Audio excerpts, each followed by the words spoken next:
Ассалаумағалейкум, көрермендерім, оқырмандарым, қалайсыздар? Мына дронның кесірінен бүгін штраф келді маған. Алдында 21 күні, наурыздың 21 күні ұшырғам Астана қаласында, площадьте, экспо жақта. Милициялар кеп ұстап алды. Сосын 4 сағат ол жерде болдым, авиационныйға жіберді. Сол авиационныйдан бүгін маған штраф кеп жатыр. 108 мың бір жұманың ішінде төлесем, 108 мың төлейм. Егер бір жұмада төлемейтін болсам, 216 теңге төлеуім керек, штраф. Дронды ұшырғаным үшін рұқсатсыз, және дронға рұқсат қағазым жоқ үшін. Мынандай дрон кімде болса, сақ болыңыздар. Мынау болмайды екен, бұны бет алды ұшыруға рұқсат қағазымыз болу керек екен.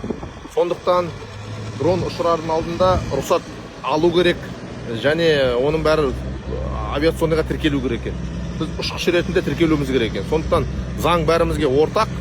Ол штрафты, келген штрафты төлейміз міндетті түрде, Алла қаласа. Бірақ негізі сол дроны бар адамдарға ескерту, сақ болыңыздар. Осы Астана қаласында арнайы осы құжаттар беретін мекеме дрондармен айналысады, оқытады, үйретеді, сосын рұқсат қағаз береді. Сосын өздері түсіндіреді қалай екенін.